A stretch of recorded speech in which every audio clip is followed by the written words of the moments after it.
films are a powerful medium. Good films, in pure cinematic terms, can hook the audience to themselves.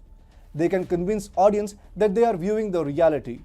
Viewers also feel that while storyline can indeed be fictional, the context is almost always real. But Indian filmmakers and scriptwriters have always been a nefarious lot. They have convinced Indians for the longest time possible that they show them the reality, even though all they do is lie through their teeth. When it comes to lying and constructing artificial narratives, there is only one duo that comes to mind. That is of Salim-Javed. Hi and welcome to TFI English, the national socio-political analysis arm of the TFI Media Group. I'm your host Piyush, and if you haven't subscribed to TFI English yet, please hit the subscribe button and also click on the bell icon to receive all the recent updates. Coming back to the story, I will talk about the writer duo that made union leaders heroes, Muslims victims, and Thakurs villains forever. Let's begin. Remember Salim-Javed? They were a screenwriting duo composed of Salim Khan and Javed Akhtar. Salim-Javed are noted for being the first Indian screenwriters to achieve star status, becoming the most successful Indian screenwriters of all time. They are also regarded as Hindi cinema's greatest screenwriters. Javed Akhtar and Salim Khan wrote close to 24 scripts during their period of association from 1970 to 1982. Most of these films were crime thrillers. By crime thrillers, I mean most of the criminals and antagonists were Hindus, while victims were hard-working labor force and Muslims. You didn't see that coming, did you? Well, the toxicity of Salim-Javed's writing has not really been talked about, at least not in the mainstream media.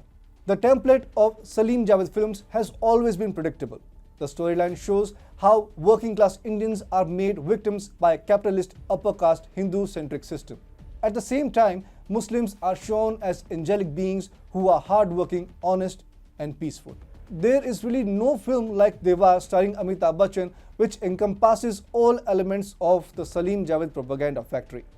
Amitabh Bachchan is a labor-class dockyard worker, an atheist who has a vivid fascination for Islamic symbols and a seething hatred for Hindu gods and traditions, particularly Bhagwan Shiva.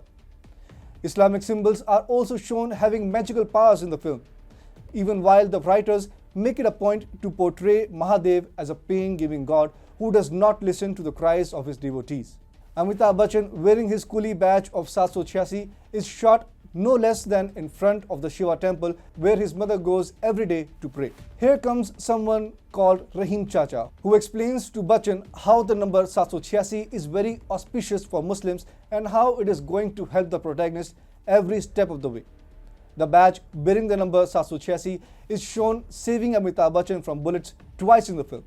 Predictably, Amitabh is killed only when he loses his billa or badge. And that, by the way, happens in the Shiva temple itself.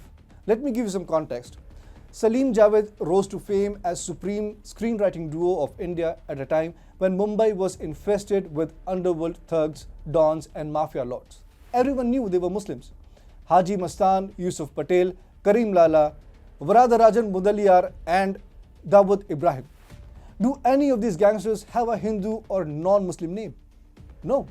So a perception needed to be created for Muslims being innocent, peaceful, and harmless people. Islam needed to be projected as the most tolerant religion around. Salim and Javed rose to the occasion and, contrary to reality, made every antagonist in their films a Hindu. From 1983 to 2006, Javed Akhtar wrote scripts of 14 more films, but even in those 14 films, not a single Muslim character was shown negatively. This was after Javed and Salim split and went their separate ways. Do you see how Salim-Javed and then Akhtar alone have tried to convince Indians through the medium of cinema that all criminals are Hindus, even while the gangsters in Mumbai at the time were all Muslims? In fact, Muslims had a rather disproportionate share of representation in the gangs across India. Yet Hindus were portrayed as demons and Muslims as victims. Today, such narratives do not work. It is for this reason that Javed Akhtar and his ilk are finding it increasingly difficult to adapt to the new realities of India. Hindus today are much more aware than they were in the 70s and 80s. Today, if anybody tries stunts such as those which Salim-Javed pulled off, they will find their careers getting demolished by the audience themselves. Not only did Salim-Javed have a continuing and repetitive Islamist template in their scripts, but the films written by them also had an obnoxious amount of leftist propaganda. Hindus, Thakurs, and upper caste men were always shown as people living off the labor provided to them by oppressed workers.